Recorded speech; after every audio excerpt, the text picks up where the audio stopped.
Now that the dust has settled and we've had a chance to thoroughly think about and look over everything, maybe this small launch lineup isn't so bad. Myself and Gabe here at Switchforce have been perusing through the launch lineups of Nintendo's past, and we found some patterns and some interesting points to make. So today we're going to go through the NES up to Wii U launch lineups and see where the Switch fits in. Gabe, as we looked over this, maybe 5 games isn't that bad after all. Yeah, and we're on the internet. That's what we do. We react to stuff and we get angry, and we have feelings that are just very of the moment. And it's not till we stop and think for a little bit that we realize, like, hey, maybe it'll be okay.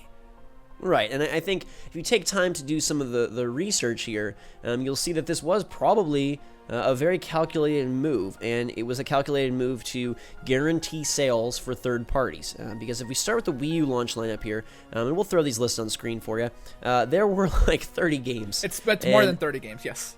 There's just no way that you can possibly spread sales around to that. Stuff like New Super Mario Bros. And Nintendo Land are going to sell super well. One's a pack-in, so yes, that's gonna sell well. Pack in the deluxe version, yes. Yeah.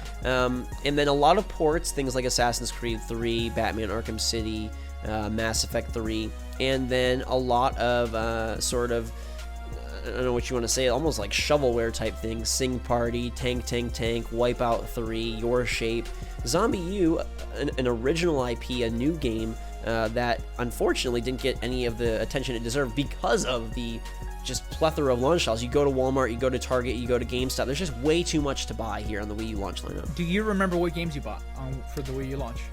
I do. I bought a lot because I was doing YouTube at the time. So I got New Super Mario Bros., Nintendo Land. I got Call of Duty Black Ops 2, Scribblenauts Unlimited, and Zombie U. And I think I got Skylanders Giants as well. I was also doing YouTube, but I didn't get as many as you. I got New Super Mario Bros. U, I got Zombie U, I got Nintendo Land because I did purchase the black one. Was it called Deluxe? I think it was. Yeah, 32 gig Deluxe. Yeah, and I got Darksiders 2. That's all I got. Very cool. So yeah, again, like, it's no surprise that this didn't work at all for them, and therefore they're doing basically the exact opposite with the Switch, which I think is smart. Now, if we look back to the Wii lineup, it was, again, a big lineup, not as big as the Wii U, but a decently big lineup. And what's interesting to note with the Wii and the Wii U, and you'll see this as we go along, is that the Wii and the Wii U were launched in the US first, as compared to every past console that was launched in Japan first. And I think this is important to point out because you'll notice a vast difference in launch lineups before that change happened. So with the Wii, you had stuff like Super Monkey Ball, Trauma Center, Wii Sports obviously was the bundle, Call of Duty 3, Zelda Twilight Princess, great games like SpongeBob SquarePants, Rayman Raving Rabbids, Game Red of the Steel. Year for 2006. Yeah. Again, a pretty hefty lineup that, maybe because this thing was so casually focused, maybe it did okay because you had a lot of licensed titles like SpongeBob, like Tony Hawk, like Marvel Ultimate Alliance, like Happy Feet, like Dragon Ball Z. But again, it's a pretty beefy lineup, and I'm not sure any of these titles, again, Red Steel, that's sort of the unique IP, and it didn't do all that well. Yeah, and that's where I've come around. As you know, because we've been talking on a day since, I was pretty down by the fact that there's no games coming really. But then I think to myself, okay, so let's say they had 20 games, but some of the games were like Cars and like Happy Feet. I'm not playing those anyway, so it doesn't matter if they're there or not. And this way, honestly, the focus can be on Zelda. And my prediction is that this will be the best-selling Zelda of all time. Even though it has a lot of things against it. The Wii U doesn't have a huge install base. When Twilight Princess came out, which Twilight Princess is the best-selling Zelda game of all time, the GameCube had a better marginally, but it did have a better install base. Then it came to the Wii on launch, and it did really, really well there. So that's what I'm hoping happens here. That we can, since the focus is on Zelda for the Switch, it's absolutely the focus. I'm hoping that close to every single person that buys a Switch buys Zelda. I don't. Right. Why would you buy a Switch and not buy Zelda? You know what I mean? Like, it makes no sense. The attach rate on that game is going to be through the roof, I think. Exactly. And if you look at these launch lineups, we'll go back to GameCube in a second, but if you look at them, there's not like a ton of like must-have titles. So it's not like, oh, what if people don't like Zelda? The allure of a new console is the new console. So 1-2 Switch or Zelda or, Bomberman or whatever. The allure there is this new device and how it works and what it does. It's not necessarily the games, because let's go back to GameCube. The Japanese launch had 3 titles. Luigi's Mansion, Super Monkey Ball, and Wave Race Blue Storm. 3 games. That's it. And then 2 months later, it comes out in America with 12 games. 12 games total, by the way. And the only other one that's of any value here really is Rogue Squadron, too. I mean, Batman Vengeance, Dave Mirra, Tarzan, Madden, NHL. We look through lineups of PlayStation 3 and PlayStation 4 and Xbox, the original Xbox. Most of them are bloated heavily by sports titles, and you can't really get sports titles when released in March. So, if this system came out in November, you probably would have 15, 20 games, because you would get the NBAs and the Maddens and all that. But, whittle that down, you got stuff like Tarzan Untamed. Yeah, Game of the Year of 2001. So there's not, to me, Breath of the Wild is a stronger title than anything on the GameCube at launch. Yeah, for sure. For sure. Now I'm starting to wonder, this is a good move. Even going further back, let's continue going through history here. The Nintendo 64 launched in the US with 2 games. 2. So forget like the 5 or whatever the number is for the Switch right now. Like, they had 2. They had Pilot Wings and they had Super Mario, and that's it. In Japan, they had something called Saikyo Habu Shogi. I don't even know what that is. So it's my favorite game, Gabe. So, yeah, my thing was, and the reason why I was so shocked by this, and I think you were a little shocked by it at first, too, is I didn't know that there's a history of this. And the Nintendo 64 is by no means Nintendo's, more... it's not one of their, super successful consoles at all. It actually, did quite poorly. But it's fondly remembered, and the library is fondly remembered, and we have a lot of great games on there, including Ocarina of Time, which some people consider one of the best games ever made. We had Majora's Mask, we had Smash for the first time. There was a lot of great stuff. The reinvention of what Mario is even now, what happened on that console.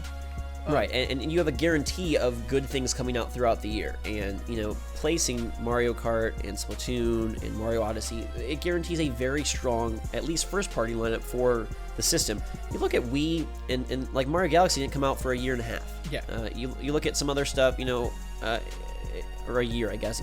You're going to have a stronger but more spread out launch year lineup than necessarily launch day. And just for a fun little history lesson, Gabe, Psycho Habu Shogi is Strongest Habu Shogi. It was a Japanese virtual board game for the N64 that was supposed to be a bestseller, and it ended up not selling very well at all. Hey, if I'm ever on Jeopardy and they ask me what game was supposed to be a bestseller on the N64 in Japan and never happened, I'm going to say that. Right. Yeah. There you go. Yeah, and let's go to this SNES. SNES comes out November 21st, 1990 in Japan with F-Zero and Super Mario World. Yep. 2 games. And I'm going to look this up right now, but what the NES launch cost had to be pretty high. So it's not like this is unprecedented in any way at all. Okay, so the SNES launched at $200.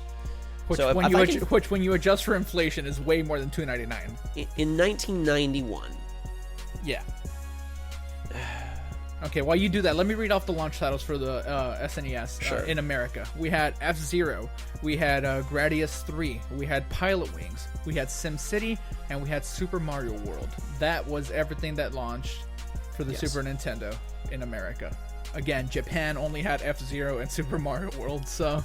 And that $200 in the US at launch for SNES is equivalent to $353 today. Yeah. So, that's more expensive than the Switch with basically a similar lineup. Eventually, the Super Nintendo becomes one of the greatest catalogs of all time. Who's to say that doesn't happen here? Likely, probably not. Possible, yes. And I think it's really interesting when you take the time to go backwards and look. You're like, okay, we've kind of been spoiled by the advent of, downloadable titles. And that's something as well. Nintendo had made really no mention of if anything is going to be available downloadable. They could come out with a direct in February and say, hey, the GameCube VC is going to be there on day one with Mario Sunshine, Luigi's Mansion, and Smash Bros. Melee, or something along those lines. And all of a sudden now, okay, I can take Mario Sunshine on the go. I can take Luigi's Mansion on the go. Now this rounds out the lineup. Or if they give you, a plethora of SNES games, or maybe even some downloadable titles. I think they have ways to remedy this and ways to fill it out in the same fashion that Xbox One, PS4 did with their downloadable stores. Yeah, for sure. And, the last launch lineup we're going to look at here, the Nintendo Entertainment System, which was released on October 18th, 1985 in the United States, came out July 15th of 83, so quite a bit before in Japan. Japan launched with 3 games, Donkey Kong, Donkey Kong Jr., and Popeye. America, it's a great lineup. America had more stuff. It had 10 yards. I love that they have Donkey Kong and Donkey Kong Jr. Yeah, you gotta both are put you a them out there. junior or are you a senior? What kind of guy are you? Yeah. So like the notable launch games for America were Duck Hunt, Excitebike. I'm not even gonna count Ice Climber, but some people would say that. Super Mario Brothers. That's about it. Everything else, like, while the games might be great, but I never played Gyromite. I'm not familiar. There's a pinball game. There's tennis, and I love how these sports games are just called baseball, tennis. Right. And I was gonna say, okay, all things considered, these cartridges have basically mini games on them. A lot of this stuff is very simplistic. So again, they had in sort of these initial launches, they had gaps between the Japanese launch and the US launch to fill out the lineup. And if this thing was coming out in Japan in March and the United States in November, you'd see a much bigger launch lineup. But it's not, and so the 5 games we get are really, in perspective, much more understandable and much more, I think, acceptable than at first blush when we watched that presentation. And we made a video about a week back about the dangers and the power of rumors and leaks. And I think this is where, unfortunately, we were persuaded to believe that this was going to be like this, lights out launch lineup. Which is our own fault, by the way. Right. And had we not, I think that initial repulsion to this 5-game launch lineup would not have been as strong, 1, if we knew this history, and 2, if we weren't told, oh, Mario might be launch. Ooh, Rayman crossover might be at launch. Imagine not knowing anything about Mario, and then you see that Mario Odyssey trailer, and you're like, oh my god, first year of Switch, we're getting a freaking Mario. That's incredible. Yeah, think about it. We're getting a major Zelda game and the next major 3D Mario game in 1 year. And, I know you don't care about this much, but Xenoblade 2 is, besides Zelda, what I'm most excited for the year. Octopath Traveler, the name is silly as hell, but it looks amazing. We saw the trailer for, No More Heroes. What was the name of it again? The Heroes? I mean, in theory, it will be No More Heroes 3. There was no exact title reveal. Yeah, that looks super cool. There's a lot of really cool stuff coming to Switch. So I definitely feel better about it. I was you guys have no way of doing this, but Zachary can attest. I was really bummed for days. So definitely feel it was better. out for the count. But I think if you take the time to really analyze from NES to Super Nintendo to N64 to GameCube to Wii to Wii U, you can see how this has a precedent, and you can see how it absolutely did not work on the Wii U. So if what we want is the Switch to be successful, to acquire ports, to acquire third-party exclusives, to have an install base, to have a great sell-through rate, I think this is the way to go. And as much as it isn't fun for us hardcore, it is smart for the overall sustainability of the Switch. Yeah, and the last thing I'll say on this, Reggie Fils-Aimé, Fils-Aimé. I always worry I say his name wrong. He said a quote along the lines of them doing this in a very cognitive and they're aware of what they're doing. They're saying that they'd rather have a trickle of games coming every single month instead of just giving everything instead of putting everything in the front end and then you have nothing for the rest of the year.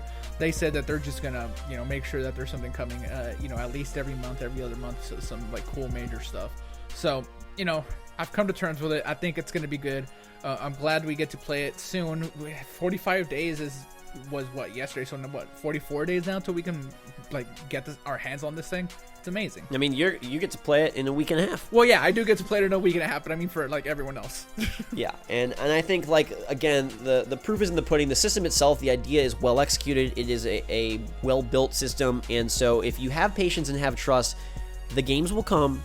Hopefully the support will stay, and maybe some of these choices will end up being blessings in disguise. So that is our thoughts on the launch lamp after some time to let off some steam. Let us know what you think about the launch lamp after hearing about the NES, Super Nintendo, so on and so forth. And if it's changed your opinion at all, because it definitely changed ours. Until that time, though, everyone, thanks so much for watching. Hope you're having a fantastic day.